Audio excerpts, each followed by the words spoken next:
Greetings, citizen. Welcome to the show, and thank you for listening. For more of the art of wargaming in your life, definitely check us out on Instagram and Facebook. If you'd like to support the show, we have a Patreon account where you can do just that for as little as $1 a month. What we can offer will expand as the show does. If you don't have extra funds but would still like to help us out, you can give us a like, share, or 5-star review wherever you listen to podcasts. Want to get in touch? Feel free to message us or hit up our email, artofwargamingpodcast@gmail.com. We look forward to continuing the conversation with you because we know the world is vast, with many different ideas on tactics and strategy that can be applied to the games we enjoy. You're listening to the Art of Wargaming on the Earworm Network. The Saga of Ref the Sly. Part 1. Welcome to the Art of Wargaming on the Earworm Network. I am Yaga Malark, and today we're going to be going through our first section of the Saga of Ref the Sly. These are like 1 through 5, if y'all are reading along at home. But before we get into that, I wanted to talk to you about a few things. First of which is, if you're here in the Northern Hemisphere, then you know that things are getting hot, hot, hot. Now, while a lot of people, including my wife, are suffering greatly from this weather and do not like it whatsoever, somewhere in the past several years, I became a lizard? Yeah, I think lizard's the right term for it. I like heat. It was in the upper 90s today, and I was looking around being like, it's pretty nice. What is it, like upper 70s, low 80s? And my wife looked at me aghast. Upper 90s.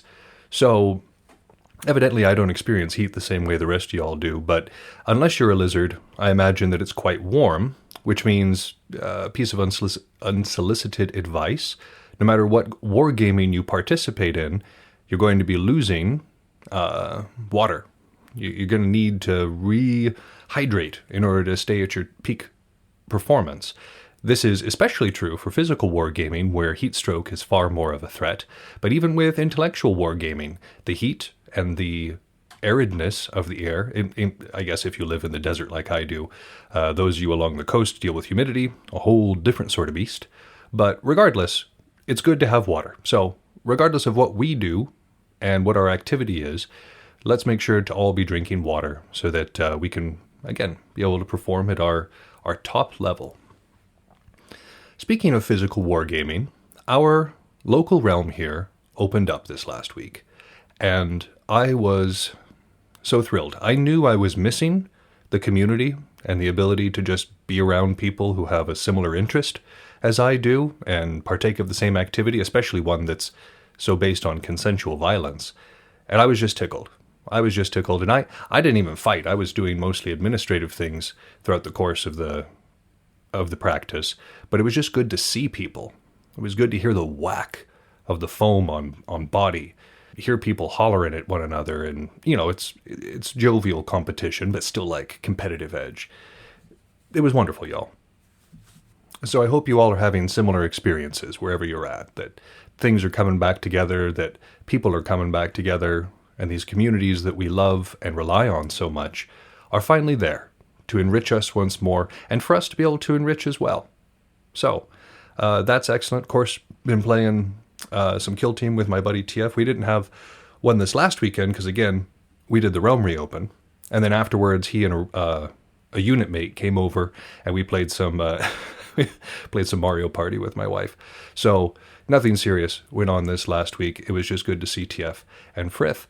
Speaking of TF, he's going to be on the show a little bit later, but before we get to that, let's talk a little bit about this book. Back when we decided to do a focus on something more mythologically oriented, I did have some reservations, because I was thinking to myself, how are we going to be able to get the same tactical, strategic information from a piece that was supposed to be entertainment as we would from another text on military science? But it seemed like a good idea, so we went along with it, and now I'm sitting here, and I will warn you, it is a struggle to extract good tactics from a book like this. Most of it's just good advice for life. So a lot of this episode and the next 2, because this is going to be a short season. We've only got this episode and then 2 more, and then the book is over, and we'll be transitioning over to Clausewitz, which is real military science. the stuff we want to dig our teeth into. But this is going to be a little break from that. And I understand that there's an irony to studying about Iceland when it's the middle of a very warm summer here in the Northern Hemisphere. But, I think it's like eating ice cream in the middle of summer. It just helps, that little bit of chill helps take the edge off. So yeah, bear with me as we attempt to find good information that is tactically applicable from this book. Lastly, I wanted to make a comment, speaking of difficulties, about the language in which this was written. Icelandic is a notoriously difficult language to learn and or speak without having total immersion.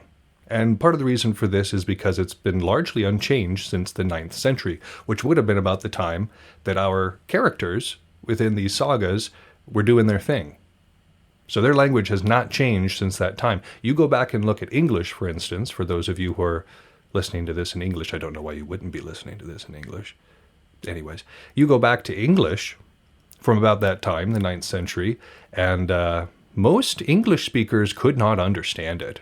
Or it would take them a while to muddle through something because English has changed so much in the past 1,000 years. But Icelandic has remained largely the same, except for inclusion. They actually come up with new words within their language for new stuff. Telephone, computer, various things that have come about in the last 150 years.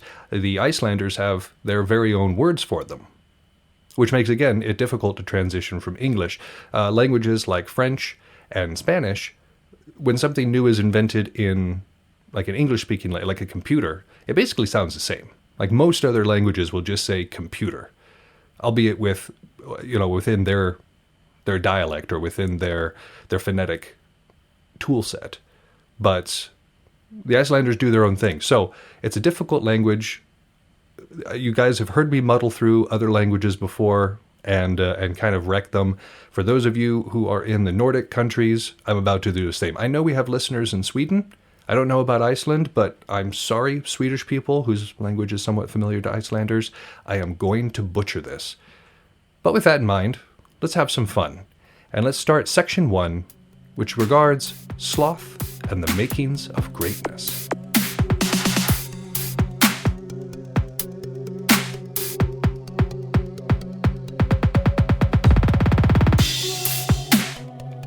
As we mentioned last episode, a lot of Ref the Sly takes place outside of Iceland, and that makes it rather unique as the Icelandic sagas are concerned, because, as the name implies, they often have to do specifically with Iceland. However, this first section is, in fact, in Iceland, and the setting is up in like the northwestern area. If you're looking at a map, it's around the area called Breiðafjörð. Again, those of you who are Nordic speakers, I know I'm probably stressing these wrong, but this is the last time I'm going to apologize. We're just going to get right into it. So the players for this first section this is the base. This is the base from which the rest of the story is going to be told. So we have a lot of our main players, of course, being introduced within these first 5 verses, stanzas. I'm not quite sure what to call them, but these first 5 things of this particular saga. So our players here are Stein, who is a farmer at Kvennabrekka in Breiðafjörð, Thorgerd, who is Stein's wife, and she is also the sister of Gest of Bardastrand. Thorbjorn is a rich, overbearing guy who's a great fighter and also known as a troublemaker. And in this particular case, troublemaker doesn't mean, getting a little bit too tipsy and giving a raucous to the town or even like skirt chasing or something like that. Troublemaker here is killing without compensation. This was a part of the laws in that area where if you killed, it was kind of expected, assumed, and part of the legal system that you would pay compensation to the family if, of course, it was an unlawful killing. He didn't. And so he was constantly being moved and chased out of districts basically because he was a bad neighbor and his temper was short, and he enjoyed killing people and then not paying for it afterwards. His wife, Ranvig, is, and this is a quote from the book, stupid, domineering, and is often thought to drive her husband, Thorbjorn, into the outrages, kind of pushes him into it. When reading through the text, I can definitely see Ranvig as like a a Karen character in order to make like a pop reference. You know, she wants to speak to the manager. And she's not exactly bright, but she really thinks that her opinions are the correct ones. So that's Ranvig right there. Then we have Ref, the star of our show. He's big for his age and good looking, but he's hard to manage. And he's known as a coal biter. Remember last episode we talked about a coal biter being someone who is unmotivated, lazy, kind of a good for nothing. And he's thought of as a fool. Because nobody's ever seen him do anything. Nobody thinks he's really capable of anything at this point. And then we have Barty the Short, who is, I can only assume, short, or perhaps the tallest person in the village. I knew a guy in my basic training outfit. His last name was Smalls, but he was big enough to be a linebacker, and so it was kind of ironic. It wasn't a nickname in that particular case, but anyways. He's known as being swift, sharp-eyed, and extremely observant. Got a name for himself. Guest is our next character. As we talked about before, he's the brother of Thorgerd, and it is heavily implied that he is kind of a master craftsman. He's got access to a lot of different tools and a lot of different trades. And then finally, we have Gellir, who is a traveler. He's boisterous, given over to good times. He comes from money. He's very competitive and very into sports. Kyle. So we've got our Karen and our Kyle for the story, Ranvig and Gellir. So let's see what happens. We're going to go through this, and I'm going to kind of analyze it as we go along. Now, some of these analysis, I know, are a little far-reaching. Kind of goes beyond the theme of the story and waxes into other ideas.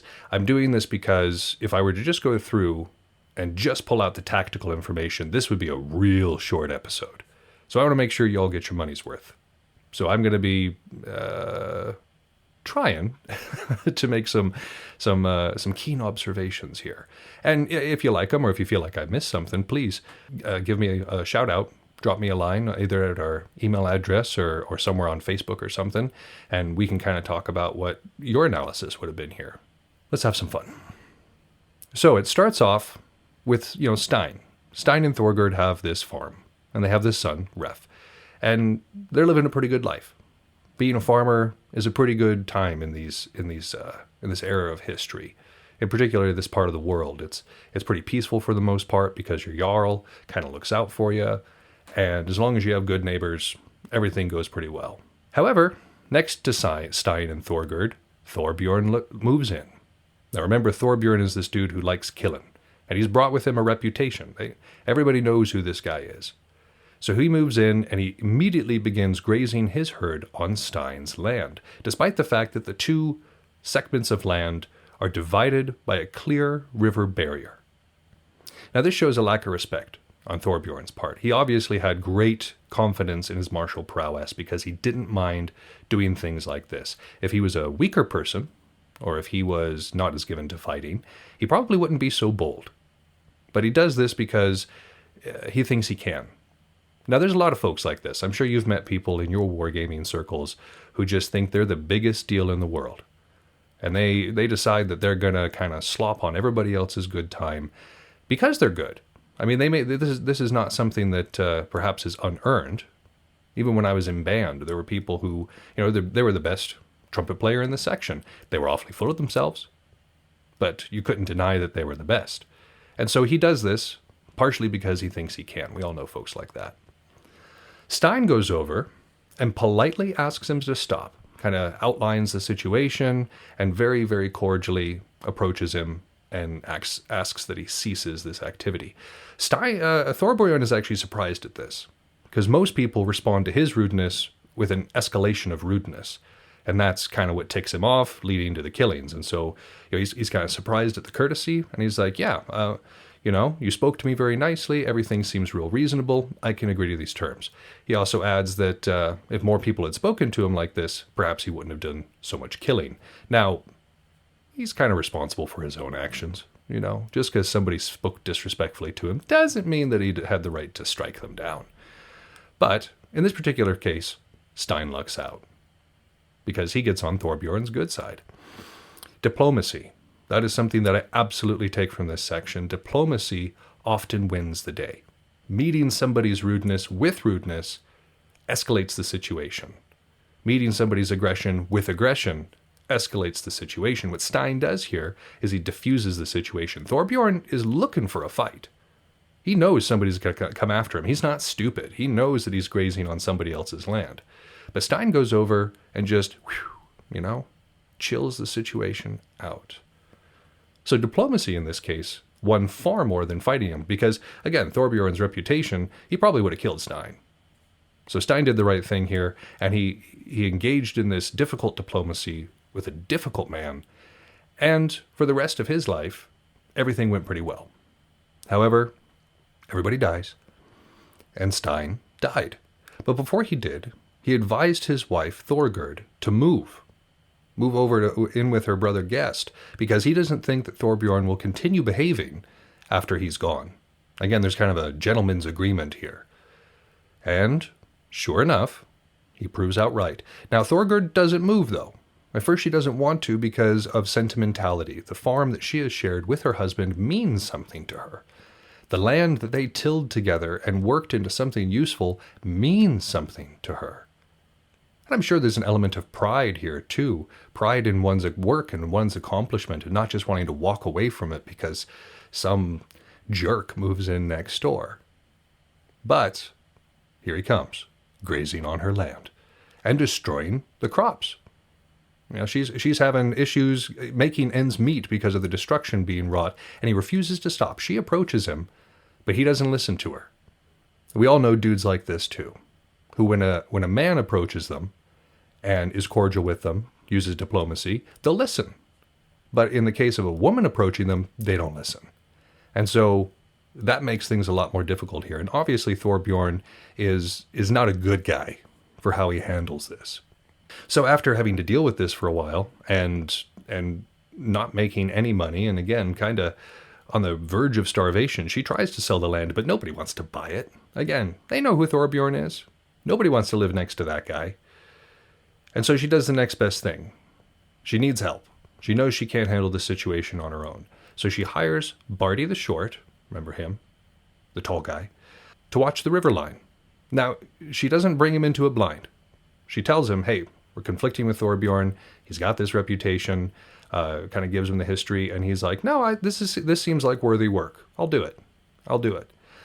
And this definitely shows that there's nothing wrong with reaching out for help. If you're in a difficult situation, dealing with a difficult person, or if we're dealing with difficult times, there's no problem in reaching out and asking somebody else to kind of intervene, even when it comes to skill. There's absolutely been times where I've been having a shot rock me in physical wargaming, just couldn't get a block on it or couldn't figure out how to stance against it. And so instead of just beating my head against a wall, I asked somebody, look somebody for either who uses the shot a lot or who's really good at defending against it, and say, hey, can you teach me? Can you show me a little bit? And so that's reaching out for help. That's recognizing that we're not capable, or that it wouldn't be worth it to do it on our own. And so we look to other people for help. Same thing in intellectual wargaming. Let's say I'm going up against an army. I'm going up against Tau. And I just get rocked every single time. Tau is just my sticking point. And perhaps I want to be prideful. Perhaps I want to say, you know what, I'll figure it out on my own. I don't need anybody else's help. It was just a fluke. It was, they did such and such or so and so. I didn't understand the rules, all these things. Or I could reach out to somebody who either plays Tau or is really good against Tau and say, hey, can you help me? So as Thorgerd proves here, there's nothing wrong with reaching out for help. And Thorgerd's herd starts to do better. Her crops start to do better. She starts to turn a profit. Everybody's eating well. But at the same time, of course, Thorbjorn and Ranvig's herd starts to do a little bit worse. The milk isn't quite as bountiful because they're not getting the massive amount of grazing area, these really nice pastures that are on the other side of the river there. And Ranvig convinces Thorbjorn to intervene for this better pasture. Again, saying, we've been grazing there for a while. They have no right to kick us off. We're just going to do what we want to do. And she kind of pushes him. He might not have had an issue with it, but she pushes him into it. And so that he walks over and sees that Barty's watching the river line, confronts him and says, hey, you got to let my cows cross. You're sitting here aggressing them from across the river. And Barty's like, I don't cross the river. I sit right here and maintain the river line. well, then you're beating my animals to keep them from coming. No, I just steer them away. And so Thorbjorn gets more and more and more angry and then kills him. Just strikes him dead. That's one of the things that I actually kind of like about the sagas is a lot of other stories, especially movies, portray fights as being these long, drawn-out sequences of, these blows going back and forth and back and forth and back and forth, and you've got this block, strike, and it's all very dramatic. But the majority of fights are over within 20 seconds, I'd say, if not 10. Mostly it comes down to fast movements and who can read their opponent the best and who can strike accordingly, take advantage of those opportunities. And so, again, if you're reading through this, it's really just that simple. Strikes him dead. Boom, he's dead. And he tries to hide the body, but at the same time, Randvig releases the herd, and they trample through Thorgerd's crops. And Thorgerd, man, she's not doing well. Her husband passed away. She's been having to fight tooth and nail to keep her land in any sort of profitability or worth. And then finally, when she thinks she found a solution, that solution gets killed, and the problem is worse than it was before. She goes to her son. And we haven't talked about Ref so much in this story because, again, he's not really a character up to this point. He's just kind of sitting there, loafing around, not doing much, just kind of underfoot. And she loses it. She just starts berating him, just starts digging into him, because, he's lazy and he's useless. All this stuff is going on and he's just sitting there doing nothing. And Ref responds, well, I don't have to take that sitting down. And he gets up, he grabs a weapon, and he walks out the door. And he keeps walking until he gets onto Thorbjorn's property. Now, this is a big man. Remember that he's big for his age. And he's just walking on to Thorbjorn's property armed. But they don't take him seriously. They're like, oh, this guy, Ref the lazy, Oh, he got off the couch. I'm so scared. Just mocking him. He's armed, but they don't care. Like I said, he's not a threat. And so he walks. He walks right up to the house. And he goes in and confronts Thorbjorn. Thorbjorn is in the bed. Naked. And he just starts talking to him, saying, hey, you killed our man Barty for your pasture. Are you going to give us compensation? Basically is the course of the conversation. And as they're having this conversation, he's allowing Thorbjorn to get dressed. Again, he could have walked in and just stabbed him right in the bed. But he doesn't. They're sitting there having a conversation. And this, I think, is one of the things that kind of defines Ref. He's a trickster figure, but he also has a sense of what seems like honor. To me, he wants a good fight. To me, he wants it to be legal, like legally defensible. Again, going in and assassinating a dude in his sleep, that's not going to go over in one of the things, the courts. And so he allows him to get dressed. It's also a better fight, by the way. And Thorbjorn refuses to pay. And also refuses to draw a weapon. And just instead chooses to mock him. So throughout this whole section, we see everybody underestimating Ref. They let him into camp, not thinking that he's going to accomplish anything whatsoever. He goes into Thorbjorn's house and is sitting there, armed, in Thorbjorn's bedroom.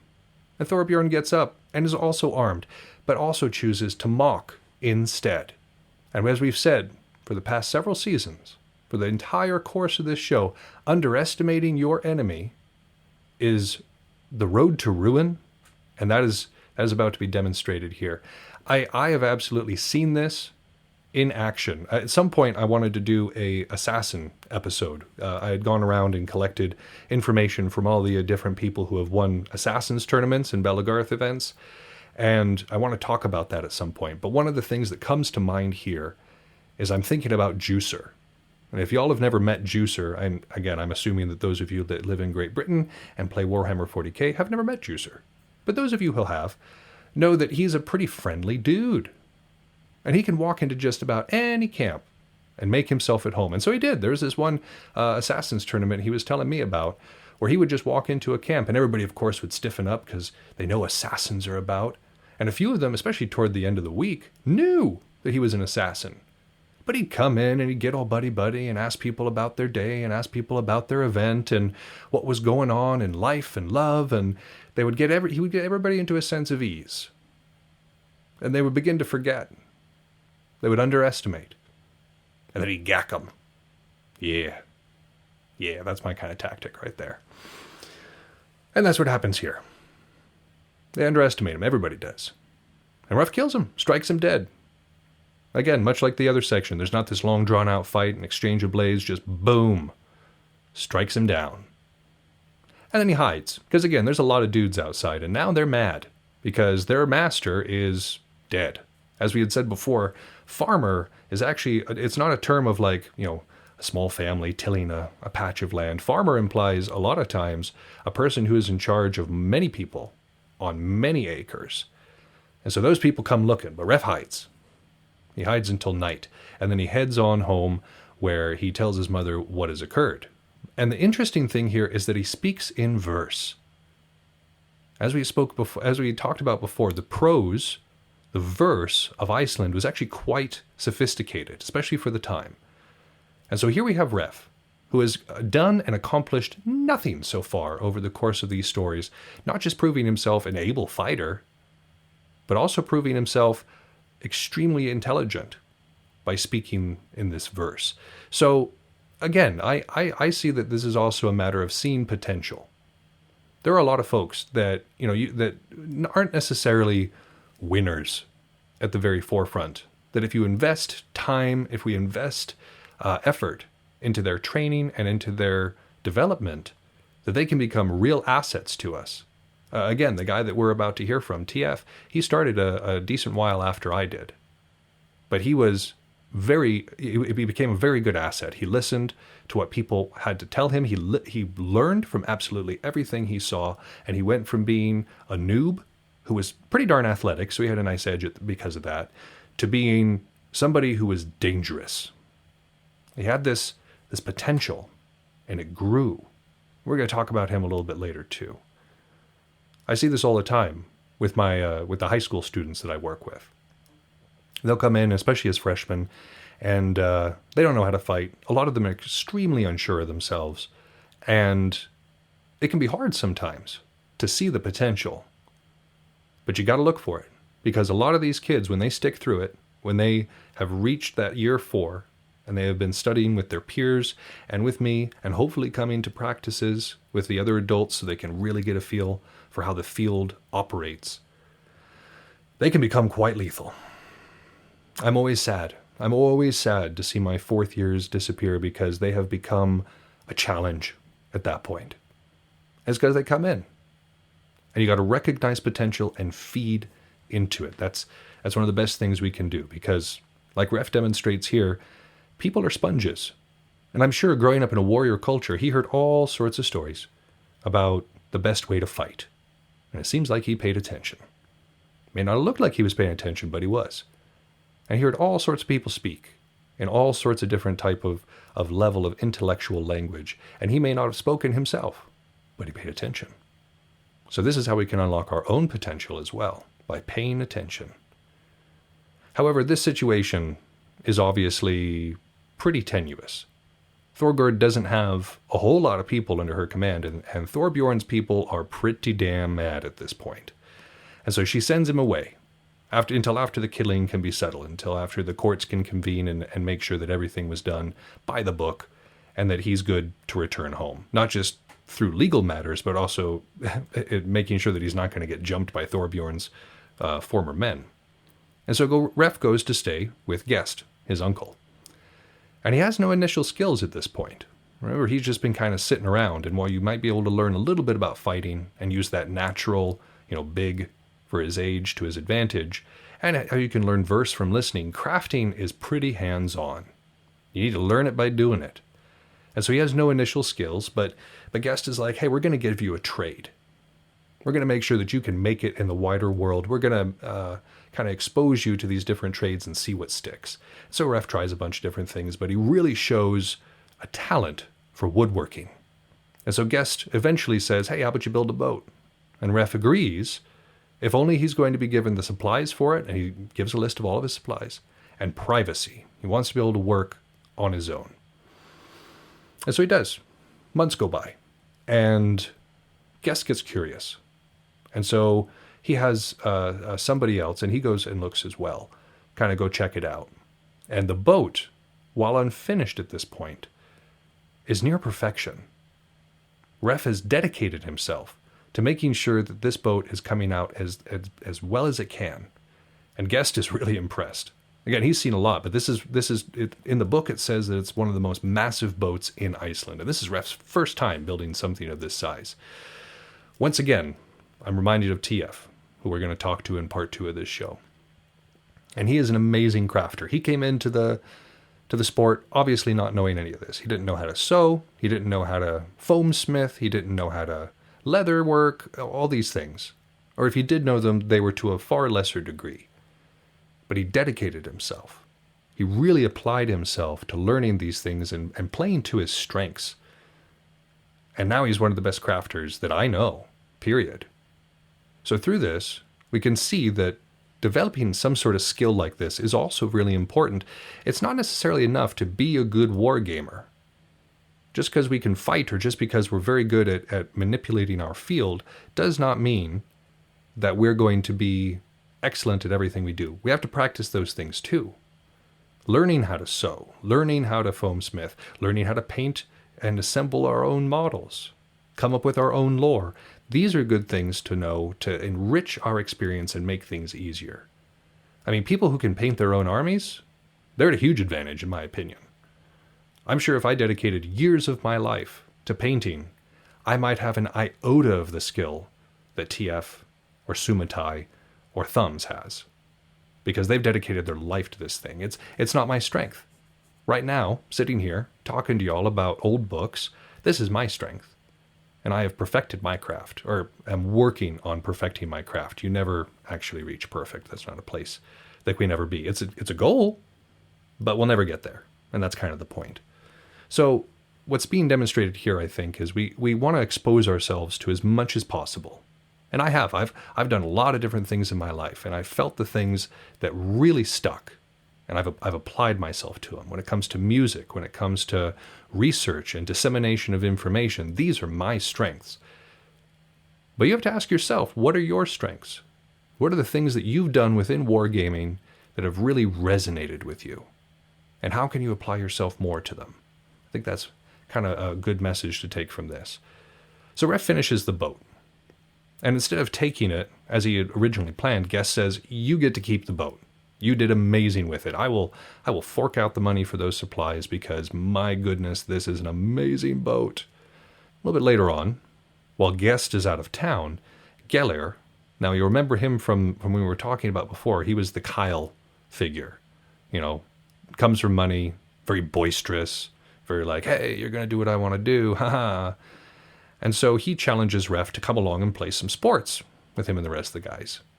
Or at the very least, when Ref refuses, to wrestle him. And Ref's like, I don't want to. I got things to do. This isn't really my bag.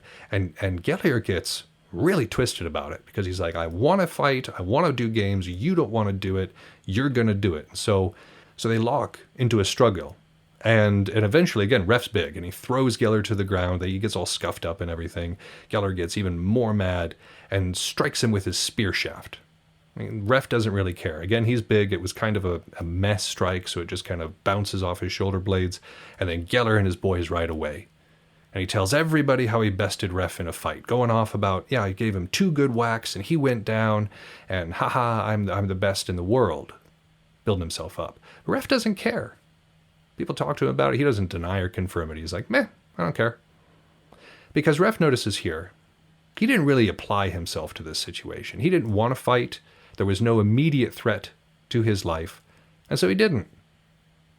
And now the outcome, and what Gellier has done is setting himself up for failure.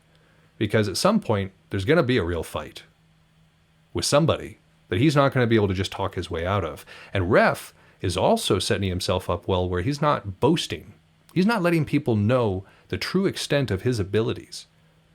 Much like in the beginning when he's called a coal biter and he's not necessarily applying himself as much, I think some of that is disguising his true abilities so that they're even more effective. We don't want to show people what we're truly capable of. Not until we truly have to. When it comes to fighting, I keep most things around 70 or 80%. I don't put my 100% into most things, not unless it's really important. And that's mostly because I don't want people to learn how to defend against my 100%. And Ref's in a similar situation here. He's not like Thorbjorn. He doesn't want to go around just killing willy-nilly. And so Guest or Gellier running his mouth is not a good reason to just kill somebody. And Ref recognizes this. And again, he doesn't want to display his full talents here, I don't think. So that's my analysis of Ref the Sly Part 1, which is kind of the Thing 1 through Thing 5. I'm going to actually learn what those are called by the next podcast. And as you can see, again, Ref has within him the makings of greatness. He's got all these things working for him to be your iconic hero. And he's only learning to apply himself at this point. And I'm excited to see where this goes. I mean, I've already read it, so I know where it goes. But I'm excited to share with y'all where it goes. But now, I want to go into our interview, where we're going to talk to the much talked about and much awaited Turkeyfeathers.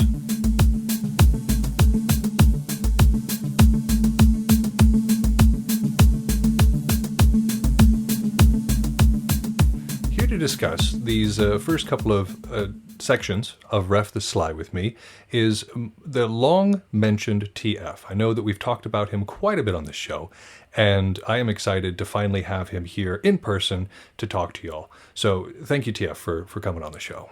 Well, thank you for having me. It's a pleasure to be here. So, obviously we've talked about you a bit on the show, but we haven't quite listed your entire pedigree. So why don't you tell the listeners a little bit about your wargaming experience? Sure. I started Belagarth in 2009 in the summer. So I've been fighting, 12 or 13 years now? Yeah, so you start losing count after 10. And in that time, I have been part of the leadership of a unit called the DGMA with yourself and Thumbs, who's also been on the show. I am now in the EBF, the Elite Blood Falcons. I started playing Warhammer 3 years ago, I think. That sounds about right. Yeah. And I've been all Blood Angels the whole time. For sure. And again, I think we've mentioned on the show before that Belagarth loosely took the triad from some of the Warhammer factions for the Space Marines. Dark Angels, the unit I'm a part of, very obvious. We didn't change it at all. But the EBF is very Blood Angels. So yes, absolutely. We definitely are. So yeah, that's very appropriate for you, sir. Yes. Well, again, you've got quite a bit of experience in different levels. And recently, I've been getting into the Star Wars X-Wing tabletop. That's right. War game, so.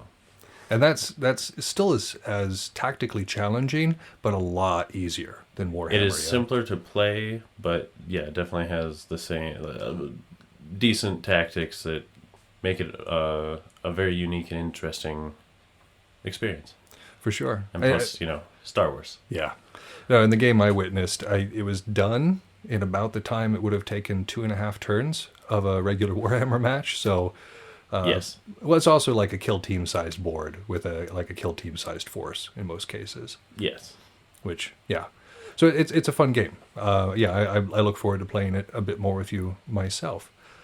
But as it comes down to the fighting aspect, one of the things we see here from Ref the Sly is that he is underestimated quite a bit. Like, he walks into his neighbor's property armed, and nobody does anything about it because he's so unassuming. I've noticed people kind of do the same thing. Now, again, if they know who you are, absolutely not. They pay attention to you. But for first-time meeters, I feel like they kind of give you the same treatment.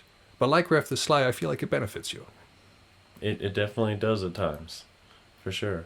Yeah, like, if someone is coming at you not thinking you are going to be much of a challenge, they're not going to generally fight you as hard. And I'd use a lot of that to my advantage all the time on the field. I also set myself up and have my guard in ways that are not obvious. We've talked to Toto before on this show too, and we went over a lot. He does a lot of the same thing you do. You're not sitting there super agitated, like gung-ho, ready to go if people aren't immediately around you.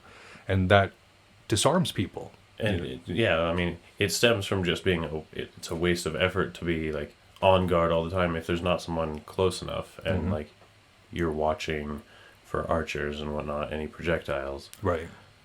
It's you don't need to have your guard up and hard on guard all the time, and that makes you look like less of a threat. Sure. There have been times on our local field here where even people who have been fighting for years don't even register me because I'm just standing there nonchalantly, and they walk right by me. I'm like, not on your team. I'm gonna kill you now. No, and like you say, it works marvelously. And I feel like both you and Toto, it comes naturally to you because you're both kind of easygoing dudes. You're not super agitated. You're not super involved in the drama, for instance, but you're also like on the field, like you said, that relaxed stance, that ability to just sort of be a part of the scenery until you're not. Absolutely, yeah. Yeah.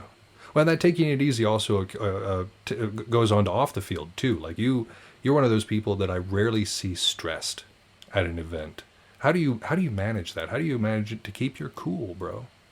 Some of it's just any drama I do experience, I just try and stay as much out of it as I can, and then also just if it's not about me, someone I care about, or my unit, or what something like that, like I try to just avoid as much drama as possible, because if I'm not there for it, I can't be stressed about it, and I'm there to have fun and hit people with sticks, so I'm gonna go try and have fun and hit people with sticks, not get myself caught up in drama. So like when most people, we take the kind of group water breaks, they at least in Stygia tend to kind of take a life of their own and eat up some time, and people sit there and chit chat and hang out, which is great.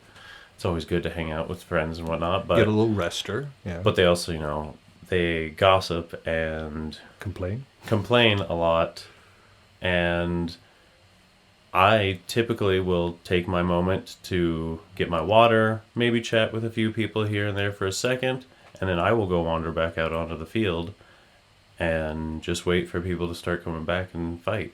And then I'm not there to witness people doing their complaining and all of that, and so I don't get caught up in all of the drama. Well, it makes sense, and it sounds like you have your priorities straight, which is why you have a good time. Yes. Which is nice.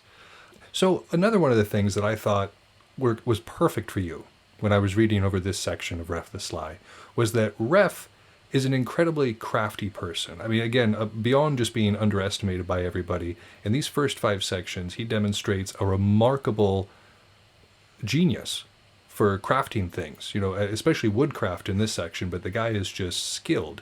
You yourself are quite skilled at crafting things, and I imagine that too benefits you massively within, again, you can't make your own Warhammer models, but you paint your own Warhammer models, and I feel like your kit is yours too, right?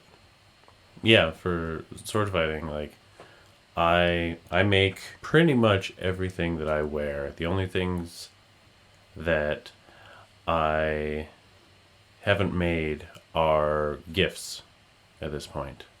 I don't typically buy garb because the stuff that I would want is generally going to cost me an arm and a leg. Sure. Whereas if I go out and buy the materials, it may not be the super fancy, spiffy, clean edges, but I play a monster-y type character, so It's okay if it looks a little messy.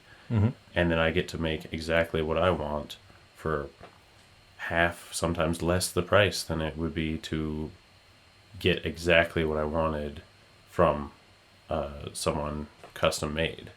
And the amount of remeasuring that would take place there, because again, we're long fellas. Indeed. And so making sure that our limbs can move freely, but also not get tangled up in the garb is kind of a challenge for us.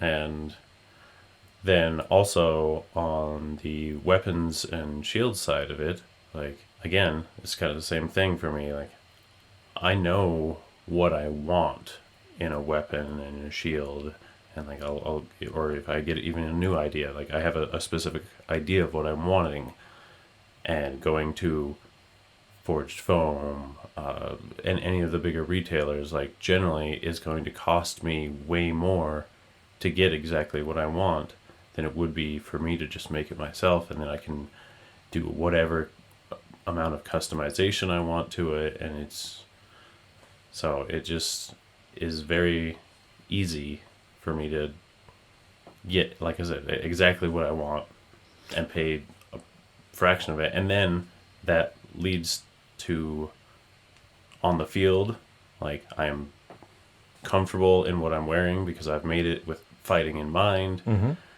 And it's just something that I think generally looks cool, so I just am generally comfortable with that. And then the swords, I made them, I know they're balanced really well. I designed them that way, so it's just a nice, not necessarily huge advantage, but like just a comfort advantage. Sure. So. Oh, and you've got the skill to pull it off too. Like, if I was to try to go and make garb that was specified to me, and make weapons that were specified to me, those weapons would fall apart within the first weapons check, and that garb would also probably do the same. Fair. So there is absolutely a skill difference here that you take full advantage of. Oh yeah, I mean, like, I've always been a fan of just making stuff. I've made my own coffee table and shelving and whatnot for my own home personal desk, and I made a board for playing X-Wing on.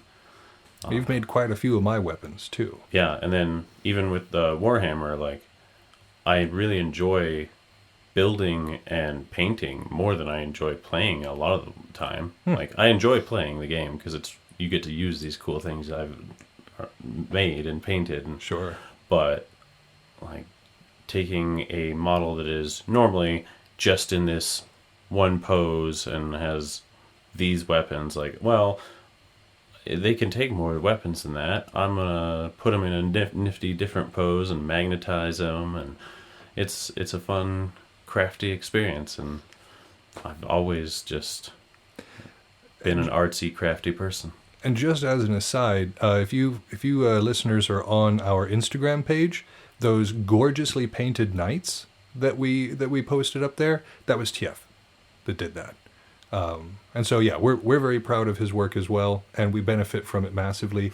Let this be a lesson to you that if you ever need an apprentice, make sure that they're better at like everything than you are, because then they make you look really good.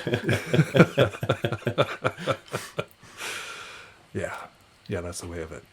So yeah, that crafting obviously is a huge amount of boon. It helps you out not just on the field, but also, like you said, everywhere else with furniture and all that sort of thing. So, crafty types, it absolutely can apply, and it's definitely something to pursue. Now, one of the things that you and I share on the field is an idea of mutual respect, and it's not quite as tenuous as like Stein and Thorbjorn's respect, which immediately fell apart after Stein passed. Like, there's a respect between the two of us that works really well.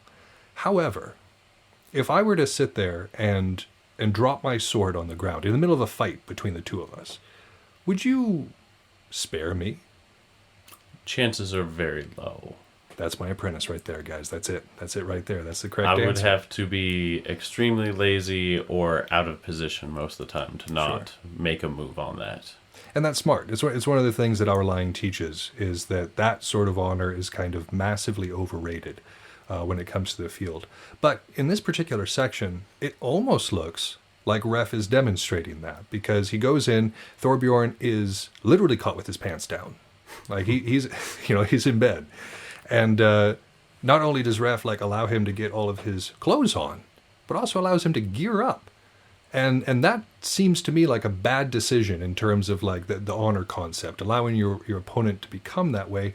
But it can also be analyzed in a different way.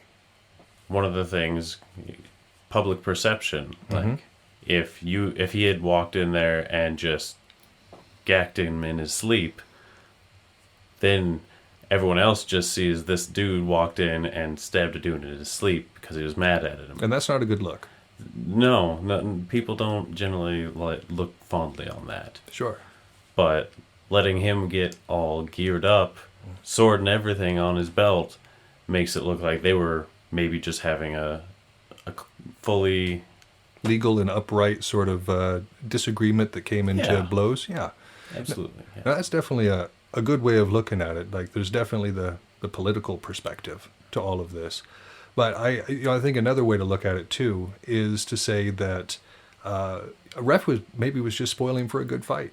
Like, perhaps for him it had nothing to do with necessarily honor, but it was just like, it's not much fun unless the dude at least is armed. You may not have it out of the clasp yet.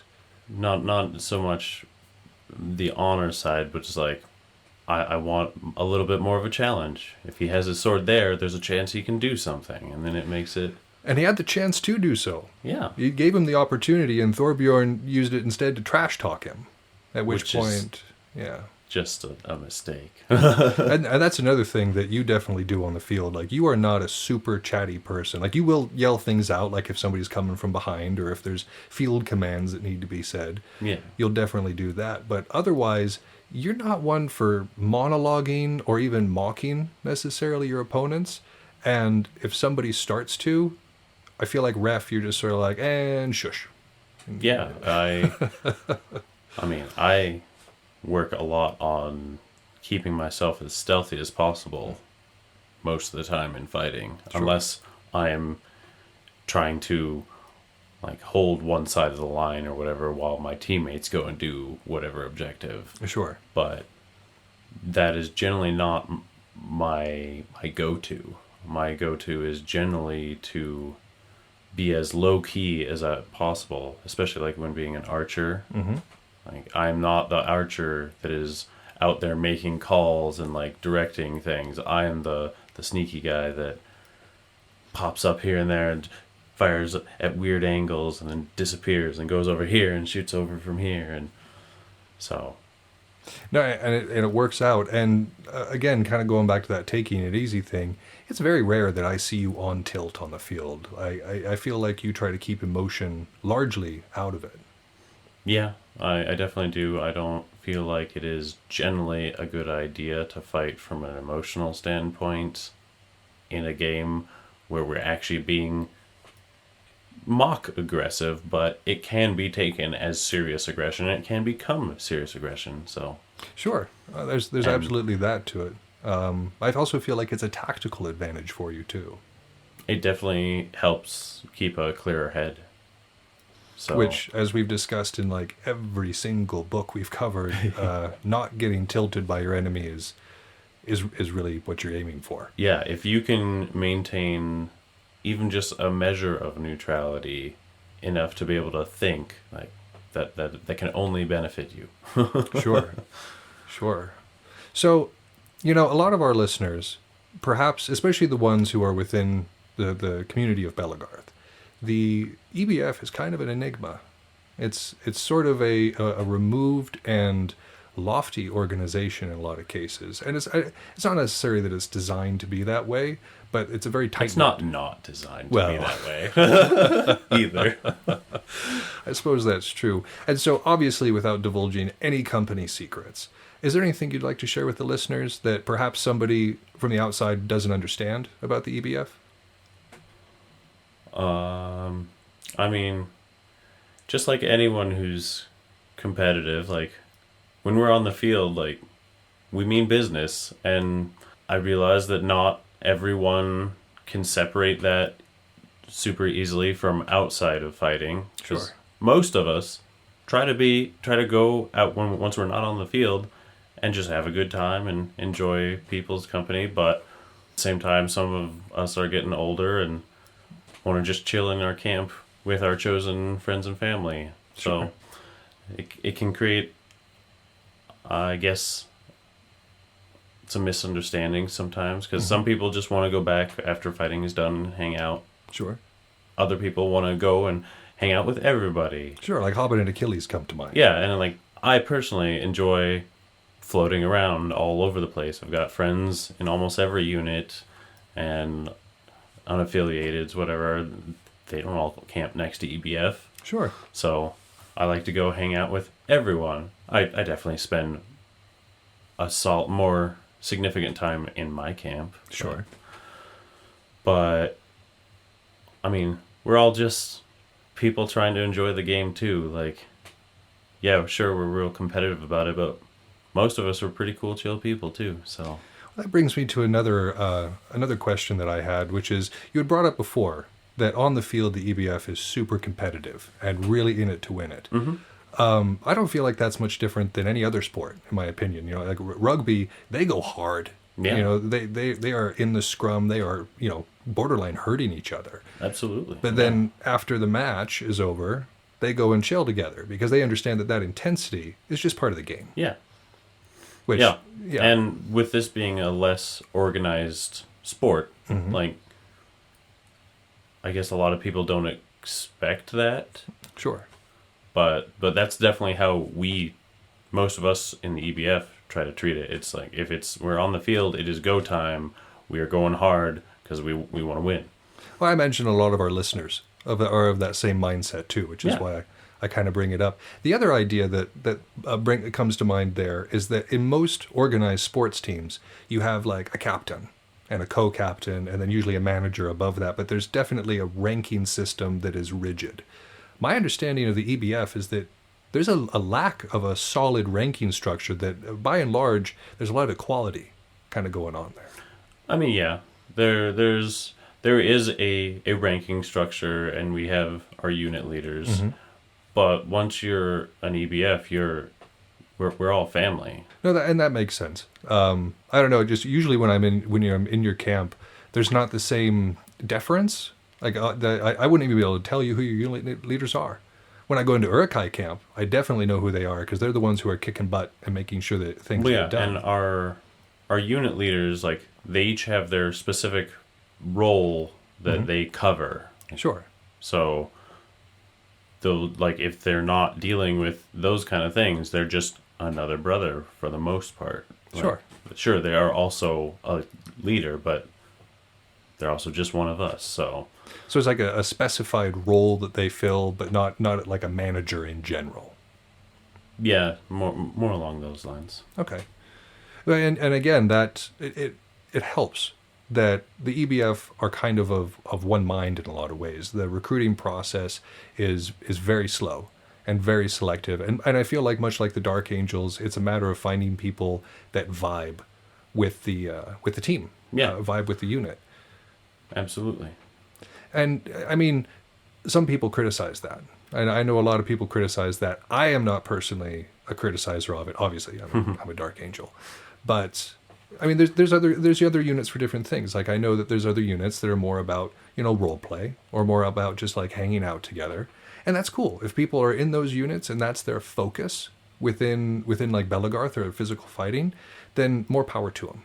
But for folks that are, you know, a little bit more competitive with it and kind of want to be and again, not just the triad. I don't want to try to make it sound like it's only the triad that does this and only the triad that goes for that level of competitiveness, because there are other units. Absolutely. But I mean, we are both part of the triad. It's Right. an easy reference for us to make. Very true. That's very true. So yeah, it's not something that's unique just to us. There's a lot of different folks that practice this, and but to say that, like, there's also a lot of different roles that can be filled. Like, I know for the Dark Angels, for instance, you don't necessarily have to be the best fighter in the world as long as you bring something to the team. Like, you may not be the best in melee clutch, but if you're an amazing archer, then you're definitely bringing something to the team. Or heck, an amazing cook. Like, I know that, like, our cooks are also good fighters, but I know that Dark Angel Camp typically has some of the best food on site, and that is totally thanks to the folks who give their time to that sort of thing. But yeah, so the selectiveness for it, do you feel like it's something that works? Do you think it's something that is good for the unit? I would say yeah, because we're trying to find people who are a good fit for us, and that we are a good fit for them. Sure. Both. Like, Sure. that's that's very important to us because we're a for life unit. You're also a solid organization on the field. Like, there's not a whole lot of random motions. When the EBF move together. It's not so much each person moving with their own mind, but like a hydra moving across the field, or at least that's the appearance that it gives. That is definitely one of our things we strive for. And that kind of harmony of spirit certainly contributes in that way, I think. And again, we've been a part of other groups that were far more open and had far different ideals. And even when it comes to realms, like when it comes to local groups, there's almost a complete opposite feel there. We'll take anybody. Right. You know, if you're coming in and you don't have like an assault record or something like that, then yeah, we'll take you. It doesn't matter how in shape, out of shape, physically inclined you were. I didn't do any sports before I did this. I mean, I dabbled with some track here and there, but I didn't do anything organized wise until I found Bell. And then, of course, it was a steep learning curve because all the team sports stuff that I had missed out on in my younger years, it suddenly became very important. But you did sports before though. Like you were kind of prepped. Little bits, but they weren't super team sports. They were much more, competitive, Sure. like one-on-one style. Like I was on the swim team, and then I did little bits of track in high school. So as the team still scores as a whole, but you individually are doing your event. yeah, I guess that's true. No, that's valid. So again, you're still kind of thinking as a team, kind of, but again, like It's a more of a background thought. sure, It's not the forefront. because it doesn't contribute to that victory No. in particular. Your individual performance is what has a potential to help the team, but it is all focused on the individual performances. The team aspect of it is a sort of secondary. Sure. So And I mean, to kind of bring that back around, when I watch the EBF fight, there's like you are often given a float position where you can kind of like move toward the sides if you're wanting to. There's a lot more independence there. yeah, And I don't know, I would think that experience that you had there, that kind of focus you were able to maintain, thinking about the team as kind of like a background thing, making sure that they're on your mind, but you've got your event.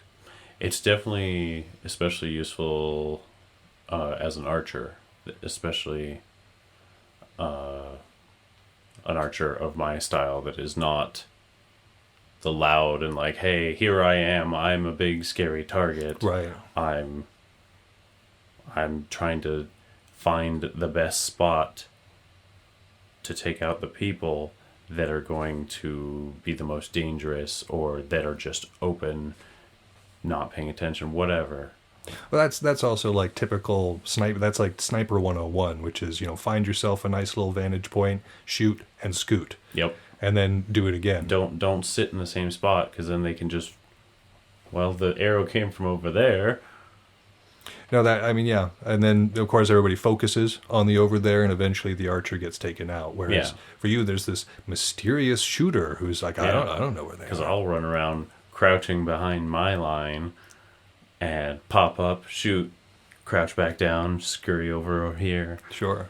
So No, and it works well for you. And I think there was a lot of it beforehand that fed into it. And then, of course, you have gone above and beyond.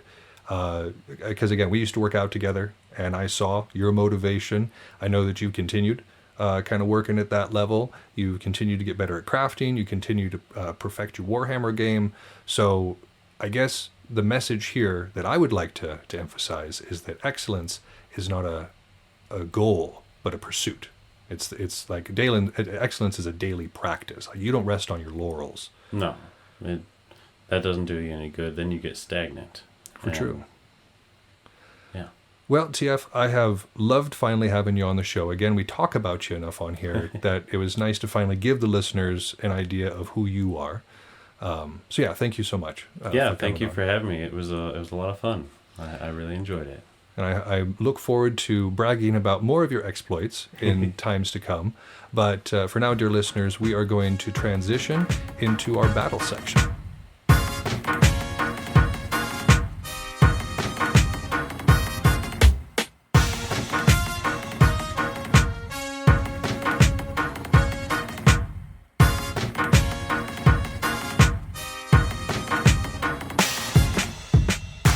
For these 3 episodes, while we're studying the saga of Ref the Sly, we're going to be taking a closer look at the age of the Sturlungs, at least for these first 2 episodes. You'll recall the age of the Sturlungs from our last episode, being kind of the tail end of this bloody Nordic or Icelandic struggle that eventually results in kind of becoming vassals of Norway. But the way this happens, the actual age of the Sturlungs, is really kind of interesting. So we're going to take a closer look at this, like I said, and just sort of see what there is to see in terms of, not just tactical value, but also just because I never studied. This was new for me. I had never studied the military history of Iceland. It had never really occurred to me to do so. And so I really enjoyed this, and I imagine that the majority of you who are listening haven't really studied any of this information either. So this is going to be a cool adventure for both of us. But first, let's start with some linguistic butchery as I talk about some of the players during this period of Iceland's history. You have major families. At this point, again, the powers become consolidated into these major families that control larger swaths of land. This check and balance system of having each of these smaller areas be in competition with one another but are relatively balanced, that's over. So now we have a Game of Thrones style situation going on where these major families are vying for positions of power and ultimately for control of Iceland. So we have the Haukdælir of Arnisthing, the Ottavirjar of Rangarvillir, the Asbjørninger of Skagafjord, the Vatsfjordingr of Eastfjord, and the Svellinfellingar of the eastern region. Man, I'm sorry, guys. And then, of course, the Sturlungs of Hammerfjord in Dalir, who are kind of the focus of this. Hakon the Old, the King of Norway, also plays into this as well. Just a temporary aside of curiosity. I don't think that he probably started with this, but wouldn't it be kind of insulting to be called Hakon the Old? I know at the time it was probably a marker of honor, being like, whoa, he actually got to be old. But was he called that when he first took over? You got this young guy being like, hey, I'm Hakon the Old. Or the Youngers. That's another one where you've got like so-and-so the Young. What about when they get old? Like Billy the Kid? I don't know. That's not important. What's important is that the age of Sturlungs was a 42 to 44 year period, depending on how you measure it, of violent internal strife, civil war, within Iceland. Much like earlier in their history, there are 39, that's a fixed number, Godi. But that word has slowly transformed. Godi used to be the priests, and while they were still the kind of political figures in the area, they were directly associated with the priesthood, or the loose priesthood that we would kind of think of there. But as Christianity gradually replaced the old religions, the word Godi kind of shifted to a local chieftain. So again, there's 39 of these guys, and they protected the farmers of their region and provided vengeance if the rights were violated. If somebody came over and took cattle or killed someone or expanded onto their land, they were expected to go out and fight for their people. However, in return, they got support at the Althing. So when the votes were cast and policies were kind of being made at this legal gathering, the people were expected to support their Godi, their larger local chieftain. It was not a permanent or an inherited position. A lot of the people that we've dealt with got their position, like Frederick, he got to his position because his daddy was rich. He may have proven to be an able commander and an able statesman, but the reason he got the position was because of heredity.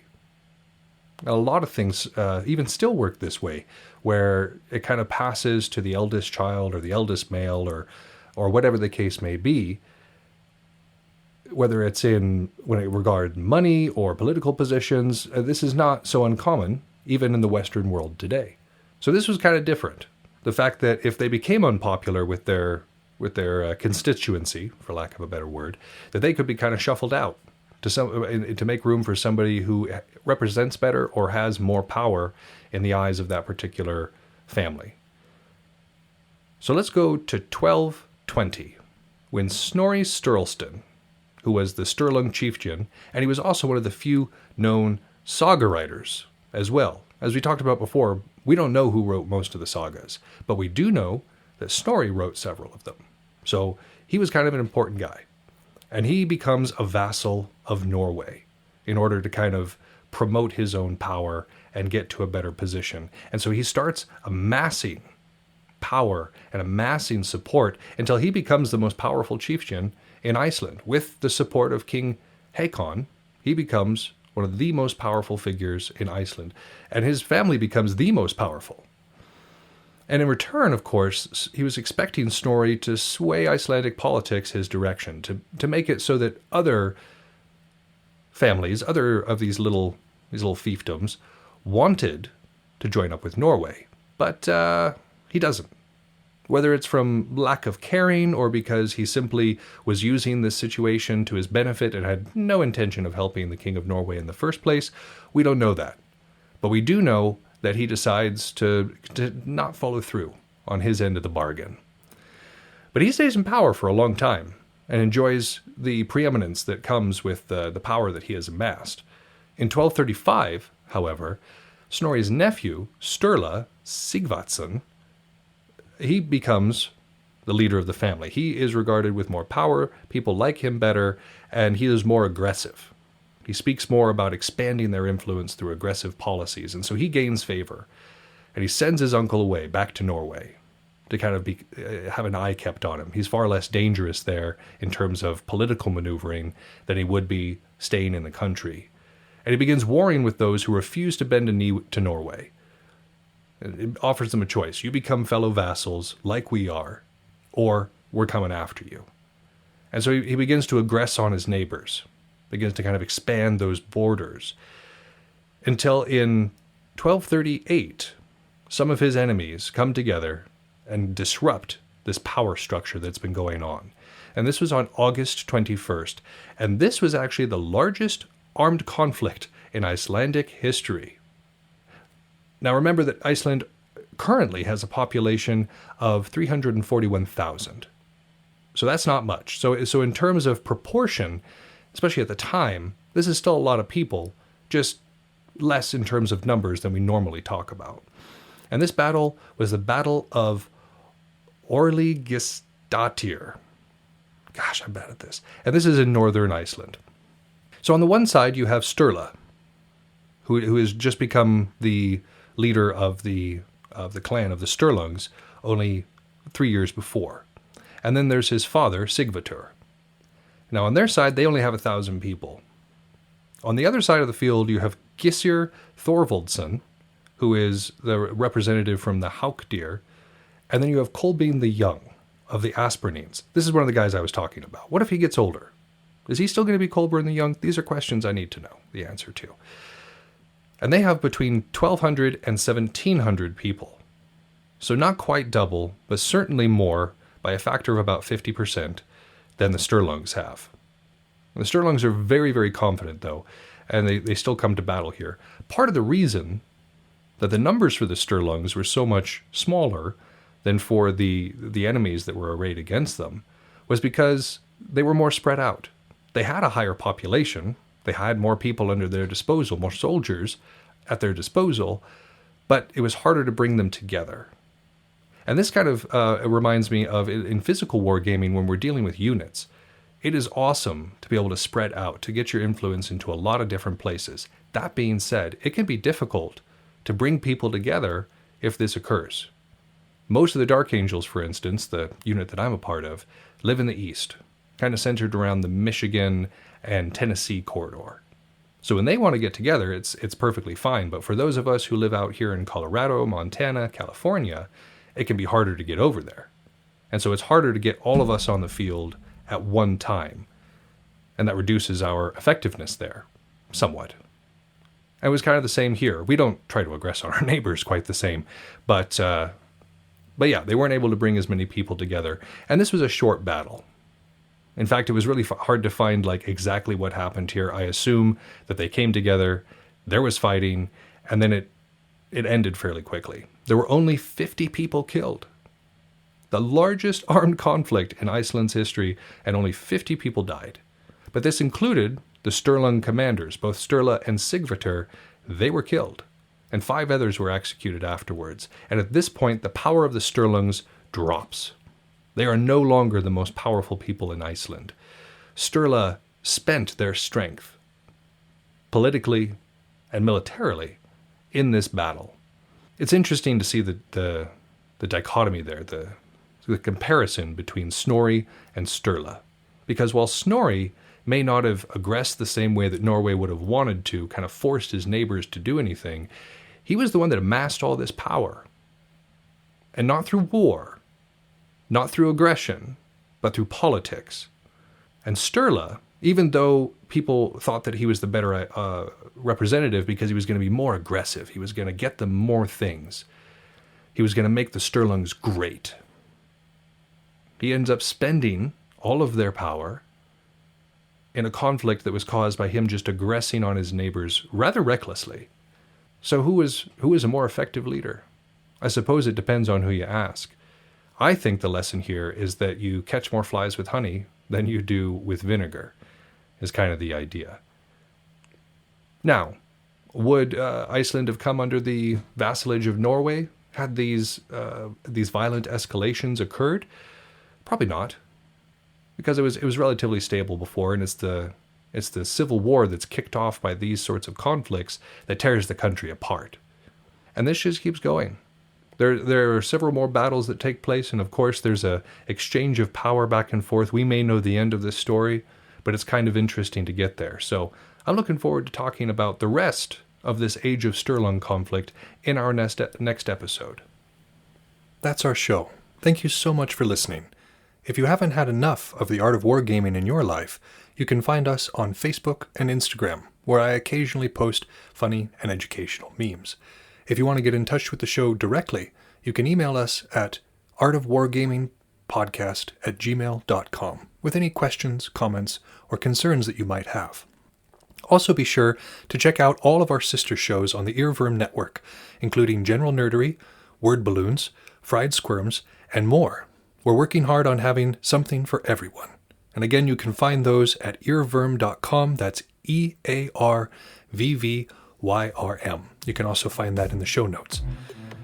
But for now, this has been Yaga Malark, signing off.